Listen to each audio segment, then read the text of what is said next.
Selamat datang di Narawas, tempat Anda mendapatkan kisah inspiratif dan mendalam tentang tokoh-tokoh besar Indonesia. Nama Gibran Rakabuming Raka kini semakin diperbincangkan setelah resmi menjadi Wakil Presiden Indonesia. Karir politiknya melesat cepat, dari pengusaha kuliner hingga orang nomor 2 di negeri ini. Apakah ini bukti kepemimpinan generasi muda, atau justru bagian dari dinasti politik? Mari kita bahas perjalanan Gibran dari awal hingga kini. Masa kecil dan pendidikan. Gibran lahir di Solo, tanggal 1 Oktober tahun 1987, sebagai anak sulung Presiden Joko Widodo dan Iriana. Ia menghabiskan masa kecilnya dengan sederhana di Solo, sebelum melanjutkan pendidikan ke luar negeri.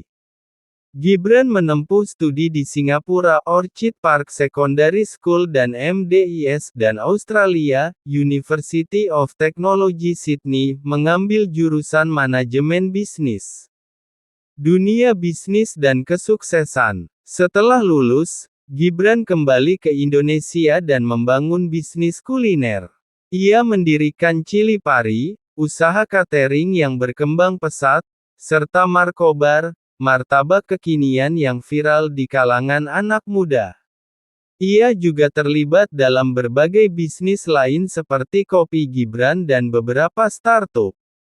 Keberhasilannya sebagai pengusaha membangun citra sebagai sosok muda inovatif.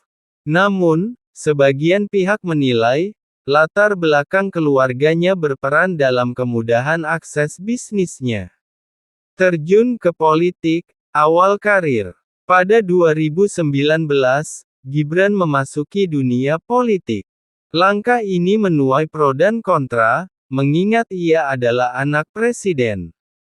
Namun, dengan membawa gagasan inovatif, ia maju sebagai calon wali kota Solo dalam Pilkada 2020 melalui PDIP dan menang dengan suara besar.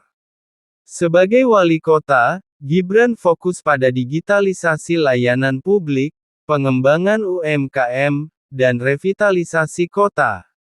Program seperti Solo Smart City dan peningkatan infrastruktur mendapat apresiasi, meskipun beberapa kebijakan, seperti proyek pasar tradisional, mendapat kritik dari pedagang kecil. Melesat ke kursi Wapres. Langkah Gibran ke panggung nasional makin kuat setelah ia dipilih menjadi pendamping Prabowo Subianto dalam Pilpres 2024. Keputusan ini menjadi salah satu momen paling kontroversial, terutama karena batas usia Capres-Cawapres diubah oleh Mahkamah Konstitusi (MK).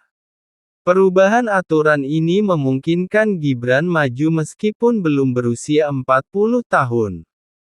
Fakta bahwa MK saat itu dipimpin oleh pamannya, Anwar Usman, memicu kritik tajam tentang dugaan konflik kepentingan. Namun, pasangan Prabowo-Gibran berhasil memenangkan Pilpres dalam satu putaran dengan suara signifikan. Pada tanggal 20 Oktober tahun 2024, Gibran resmi dilantik sebagai Wakil Presiden RI, menjadikannya Wapres termuda dalam sejarah Indonesia. Peran dan tantangan sebagai Wapres. Sebagai Wakil Presiden, Gibran membawa fokus pada ekonomi kreatif dan UMKM, digitalisasi layanan publik, inovasi teknologi dan keterlibatan anak muda. Namun, perjalanannya tidak mudah. Ia menghadapi tantangan besar, seperti tudingan nepotisme dan dinasti politik, hubungan dengan partai dan oposisi, ekspektasi publik yang tinggi. Di satu sisi, ia dianggap sebagai simbol pemimpin muda yang inovatif. Di sisi lain, masih banyak yang meragukan apakah ia bisa membuktikan diri di luar bayang-bayang Jokowi. Perjalanan Gibran dari pengusaha hingga menjadi wakil presiden adalah salah satu yang tercepat dalam sejarah politik Indonesia. Apakah ini karena kepemimpinannya yang kuat atau karena jalannya yang terlalu mulus akibat politik dinasti? Waktu yang akan menjawab. Apakah menurut kalian Gibran bisa membuktikan diri sebagai pemimpin yang kompeten? Berikan pendapat kalian di kolom komentar. Jangan lupa untuk like, share dan subscribe agar tidak ketinggalan kisah menarik lainnya di Narawas. Terima kasih dan sampai jumpa di video berikutnya.